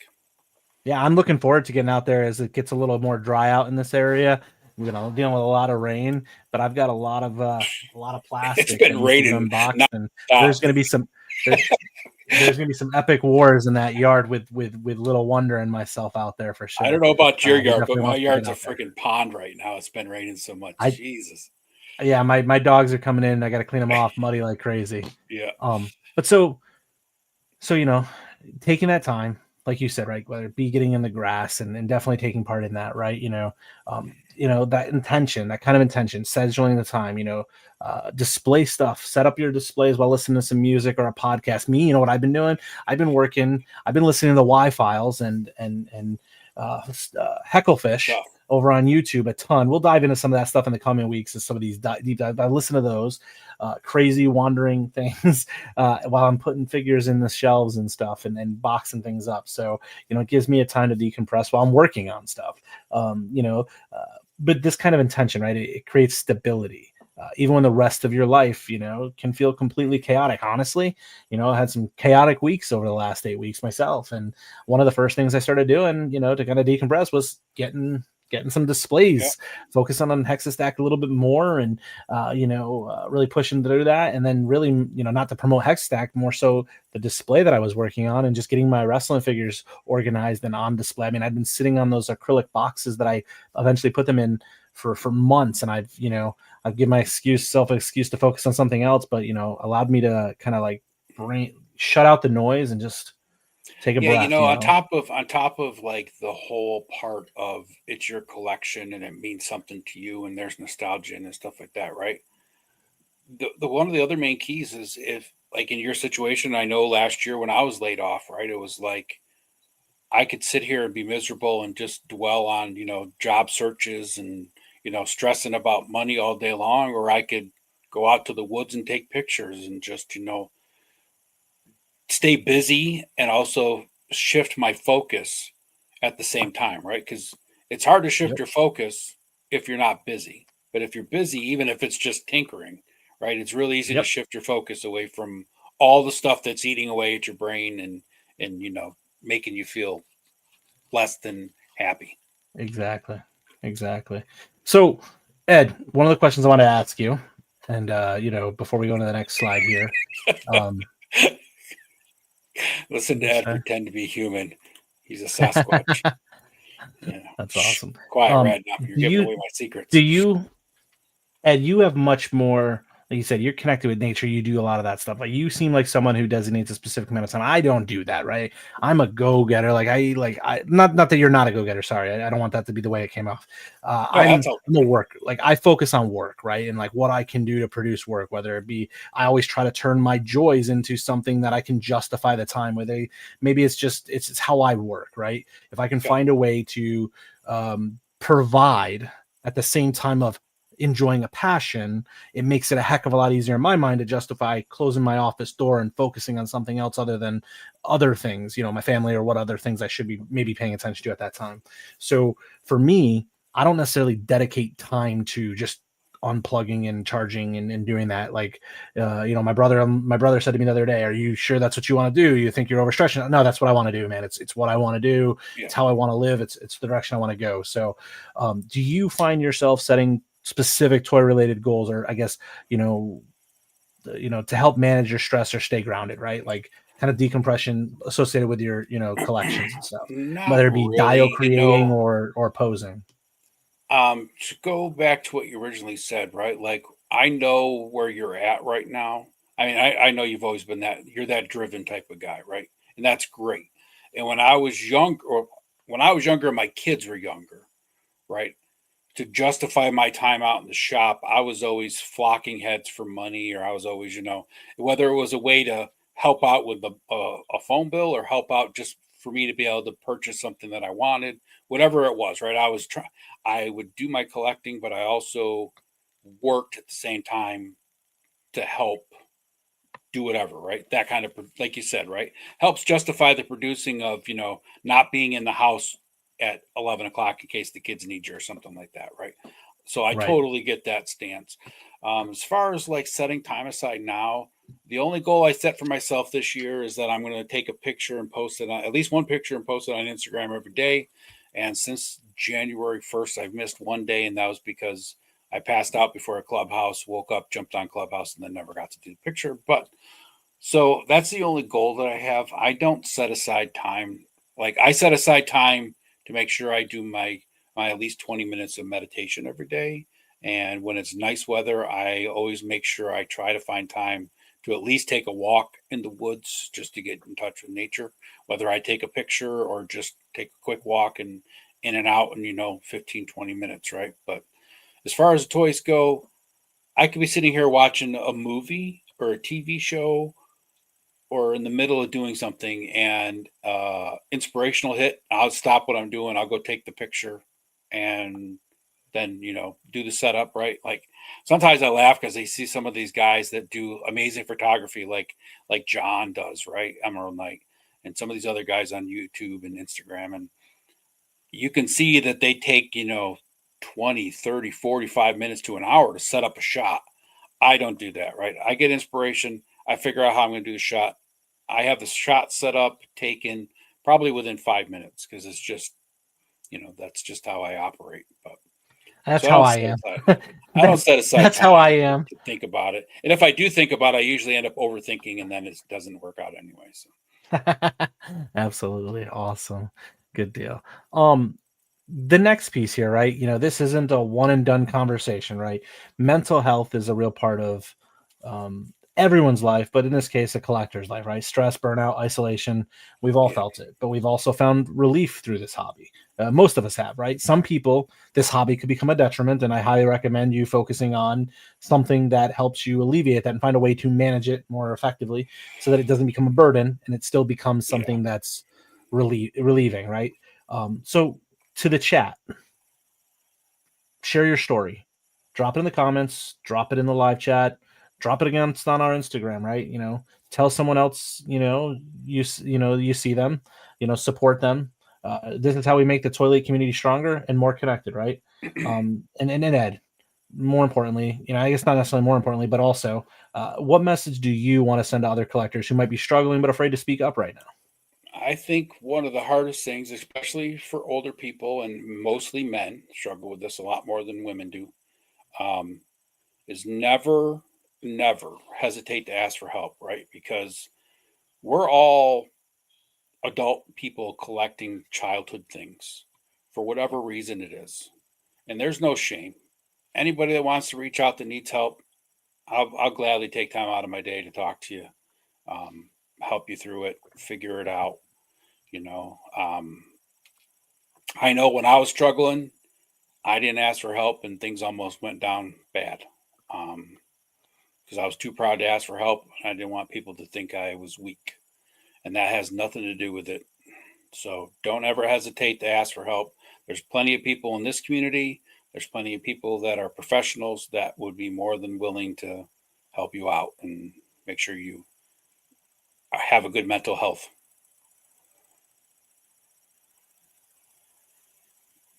Awesome. Did you cut out there or did you just end? I just ended. Oh, perfect. I don't think I can say it any better. You want to hit the chat up? Yeah, I think you kind of covered most of what I was the follow-up I was going to have, and I'm just going to highlight, why it is important that we normalize talking about this, talking about mental health in spaces like this. And I want to focus on this, right? I said it earlier. To me, mental health isn't just the hard parts. It's also the good parts. So make sure we're talking about both, right? Like, and it's obviously easier to talk about the things that bring us joy. It's easier to talk about the things that are making us happy, right? Whether it be them, announcing the WWE Mattel Elite or Ultimate Shawn Michaels WrestleMania 12 thing. That was so cool for me. I was so happy when that got announced, and it brought me a ton of joy because it was like one of my favorite moments of action, of wrestling. So as an action figure, getting to, have that permanently was really, I don't know the word for it, but it was really positive and left me really excited and happy. The dragon for a lot of people, right? Like that was something really cool. And I'm sure it kicked off all the endorphins in so many people, right? But there's some negative things in life, right? And it could be work, it could be family, it could be just a rough day. It could be the weather being rainy for 10 days in a row and not being able to get out and see the sun on you. So, as men, we may struggle more often to speak when there's an issue. But I can tell you right now, as someone who has had ups and downs over the last, 40 years, but just being a part of this community for the last 2 or 3 years now, there's several people who, have reached out to me at times when I wasn't necessarily responding as quickly or something, and they're just checking in. I'm like, nah, man, things are good, just busy, right? Like, Yep. things like that. And, there's been other times more recently where it's like, hey, yeah. And I share some things, and, those folks are checking in on me, and, they're celebrating my successes over the last 24, 48 hours, and, supporting me during some of the, we'll just call them failures, or the, the negative things. Right. And, there's a really good community here that I know. And if I ever reach out to you in your inbox, I'm not being nosy. I promise you that. You don't have to give me the details. It's just me reaching out to say, hey, I'm checking in, dude. And that's just who I am, because it's how I operate, right? Like, Ed, from experience, right? It's like, hey, is everything cool? And there's other people, I won't name their names, but there's been other people over the last several years that I've reached out to in the chats and, in DMs, and just been like, hey, is everything cool? Like, I haven't seen you on the stream or in the chats in a minute. Is you good? Not nosy. It's more of a checking in. And the more we do that for each other, the better off we'll all be, because no matter what, you matter to people. You matter to someone. So don't let your down days, carry you down further. Look up, because I tell folks this all the time. I truly believe this as someone who was 21 years old, very young, married, with a child who was diagnosed with cancer. Very, very dark moment. Whether you believe in a higher power or whatnot, leave it to everyone else, right? Not to get too much into that, but I went to bed the night my son was diagnosed with cancer. I woke up the very next morning. I can't tell you, somebody came and tapped me on the shoulder or came to me in my dreams. I don't remember all of that. I don't know if that happened, but I do know I woke up the next morning, and the first thing I said is, he was sick yesterday. He's now getting better. So you have to see sometimes the darkest clouds and the darkest darkness to see the brightest of lights. So take a moment, take a deep breath, articulate an action figure, put a pose on the shelf, and take a deep breath and recognize that the light will shine through that darkness again shortly. And that's kind of how I'm going to leave that, Ed. Yeah, I guess one of the biggest things I learned over the last 4 years, really going through and getting myself healed, was gratitude is everything, right? I mean, like, you got to be grateful for what you have, whether you have all the things that you want. You got to be grateful for what you have, because we have it a lot better than a lot of people. And, I think it was Michael J. Fox, he's got Parkinson's and is doing, pretty bad. And he's still grateful for the life that he's had, the wife that he has, right? And his quote was, gratitude is what helps hope persist. And I live by that every day, right? Because as long as you're grateful for what you have, there's always things better to come. That's awesome. Absolutely, brother. Cool, man. So I think at this point, like, we could hit the chat real quick before we cover next week's topic. Because there's some add-ons to it in here. G.I. Jetman saying he judges himself too much. Whenever I see someone else's dio online, I think mine suck. I can tell you now, Jetman, never think yours sucks, because you could start out with a pile of crap, and when you're done, that's when you start looking at it and going, yes, this looks good, because you can always fix it. And don't ever compare yourself to anybody else, because other people online that are posting their dios have years of experience, just like we talked about when Radnon was here, right? They have lots of experience. They have, some of them are just artistic people that are, just have that. Some of them are engineers that know how to design houses and stuff like that. So they just take that knowledge and shift it over to dio building. So don't ever compare yourself to anybody else. Build what makes you happy, because your happiness is what matters. And additionally, what I want to add to that one, Ed, is that two pieces, right? One, to me, that statement is an artistic person's mentality. My wife, who's an amazing artist, my son, who's an amazing artist, they've never once been like, yeah, I do really good work, or this is really good. It's always very critical of themselves, and they always think other people's stuff looks better. To me, I've always chopped that. Like me, I look at my stuff and I'm like, damn, that's the best thing there ever was. That's because I'm not an artist. It's also because the second part of this, GI, or Jetman, the second part, that's the first piece. The second part is, the reason I don't think my stuff sucks is because when it's off in a distance, it looks good for my house. If I cross my eyes, it all looks like it's supposed to. So I often will cross my eyes when looking at my artistic stuff and be like, that looks exactly as I intended, because the colors blur and the image doesn't look so good. So those are my two tricks to that. But keep your head up and keep doing it. Because what I'll also say, I guess, the third part to that is that look at other people's stuff as inspiration to where you want to get to. And second is that consistency, determination, and dedication will outshine talent 100 times if talent doesn't put in the work. So if you're let's say you're looking at someone's, I'll just use random, right? Random. If he wasn't putting in that work constantly to do that, he would, just be average, right? He's really talented, but he put in that work to refine his skill. Yep. If you're not putting in that work to refine your skill, and that goes with anything, whether it's an instrument, wrestling, football, baseball, lacrosse, whatever, writing, all that stuff. So just keep putting the I watch miles, a lot right? of Once dial you get the builders, miles. not because I'm worried about ever being on their level, but like some of the tips and tricks they use, right? I put them in the bank of tools, right? It's just inspiration and stealing ideas. Absolutely. What do we got next on the chat? 13 prints. My primary excuse for toy collecting is using them for my toy photography. I love thinking up scenarios in my headspace. Working on a few right now while listening to this podcast. Yeah, that's Take awesome. some pictures and hashtag us. Yeah, take some pictures absolutely. and hashtag. Let us see what you got, man. And Toy Connections. What's up, Ken? Oh God, it's the Bret Hart fan. It's the Bret Hart fan. Hashtag Adventure Team. Absolutely.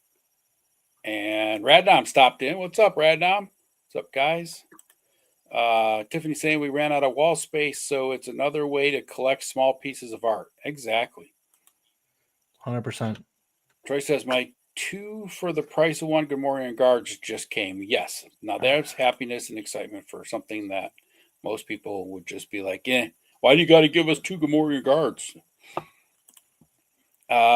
Troy saying my collecting and diorama stuff is hobby nostalgic therapy. I have a traumatic brain injury, so it helps with balanced mental health, and I'm having a blast. That's awesome, Troy. That's all that matters, man. As long as Keep it up, brother. As long as you have fun and you're enjoying yourself and it's therapeutic for you, it's all that matters. And there's the other half of us making ToyTube official. Nolan's finally in the house. Nolan, brother. What's up, Nolan? And Menhoza. He must have been hanging out with Punk for a while because we didn't see him either. Strike when the inspiration hits for me if I can, for sure. But I do try to post every day as well. Yeah, it's one of those things where I want to post every day, and sometimes it's tough. But if the inspiration hits me, that's it. Jumpman saying about 2 years ago, I got really down and I did something dramatic. I regret it every day. Don't regret. I'll tell you this: learn from it, move on, and do better. Everything in life is either a lesson or a blessing, and it's up to us to decipher which one it is. So you never live with regrets. What he just said right there can't be said any better. Tiffany saying, sorry, that must have been very difficult to get through. Yeah, it's difficult to get through those hard times. Tony saying 100% facts. There's another guy to check out if you want to see some inspiration for painting and customizing. Yeah. And that's it for the chat, brother. Awesome. Awesome. Yeah. So one of the things, and I was trying to look for the quote real quick because you said it right. Hard times, right? Like tough times, they don't last, right? Tough people do. And hard times make better men, better women, better, stronger people. So use that opportunity. And yes, that is pulled directly from Cody Rhodes' song, if anybody's a wrestling fan. But yes, hard times make better men, and those tough times won't last, and you can get through them. So head up, forward, and everything behind you. Because the stuff's behind you for a reason. The rear view mirror is smaller than the windshield, right? That's the right. windshield's larger because it's a bigger view. You don't need to see as much behind you. Just keep moving forward, man. Heads up. That said, next week we'll be stepping into some original territory with a bit of a dive into Behind the Mask, the El Dragoon Comic and Collector Showcase. We'll be talking character creation, comic inspiration, and how toys and storytelling collide in the most creative ways. So don't miss next week's show, where we will have at least one special guest from that team, which it's an upcoming Kickstarter. If you haven't seen it, go follow them on Instagram. But we'll have some dude, Mega J Retro, on the show. Huge fan of his. Had a chance of meeting him at PowerCon back a couple years ago. Always a good guy to talk to. Mega J Retro is definitely better than his brother Mini Joe Current, something like that. Right? yes. But Mega J will be on, and he'll have one of his guests. We might have one of his partners in the El Dragon show, and that is it's a luchador wrestler, some comic stuff they're doing, and a Kickstarter coming out at some point in the near future. So looking forward to having those guys on next Tuesday night to talk a little bit more about that. Other than that, Ed, what do you got going on between now and then? Yeah, I'll be all over the internet modding for everybody. Punk and Radnom on his late night crafted show.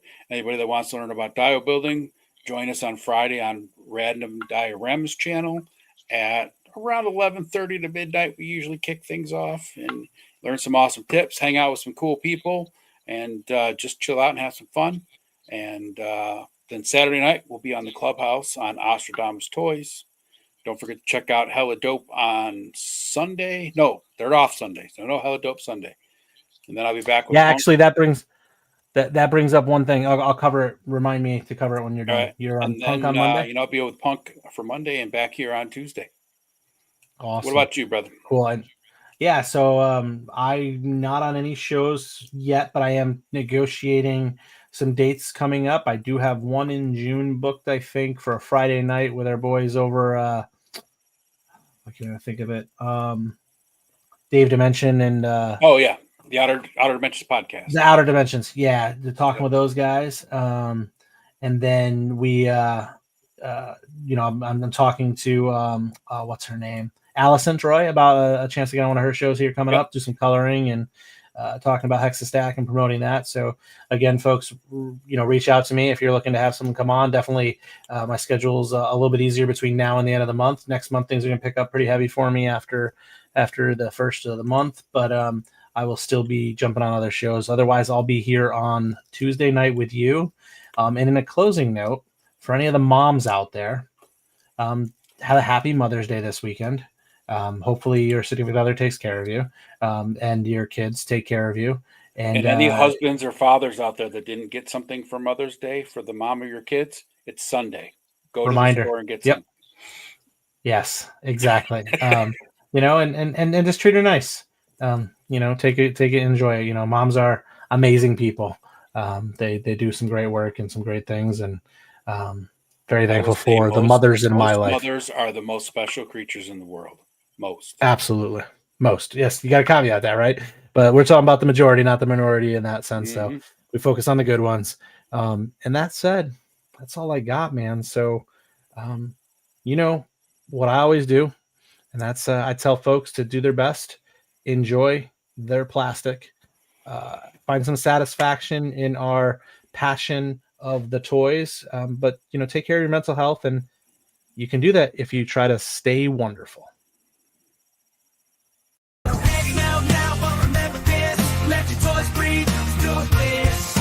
Toys on the desk, it's the new habitat. ToyLeet Takeover, we're loving that. It's a stack high in the air where it's at. Everywhere's a playground for Mr. Wonderful. In the office, living room, let them breathe. Action fix it, the trail through the mud and undersell. It's a ToyLeet life beyond the shelf we prepare. Figures and cents, the perfect place with Hexastack, we own the space. From battle seeds to epic quests, our collection's always at its best. Hexastack high in the air where it's at. Everywhere's a playground for Mr. Wonderful. In the office, living room, let them breathe. Action fix it, the trail through the mud and undersell. It's a ToyLeet life beyond the shelf we prepare. So like, subscribe, and join our crew. Check us on Instagram, we've got news for you. Back the stack, it's where dreams come true. ToyLeet Takeover, we're here for you. Thanks for tuning in, feel the vibe. Toys in our world come alive. Next week, same time, don't miss the ride. For ToyLeet Takeover, the fun's worldwide. Join the takeover, stay in the flow. We'll see you next week, hope you enjoyed the show.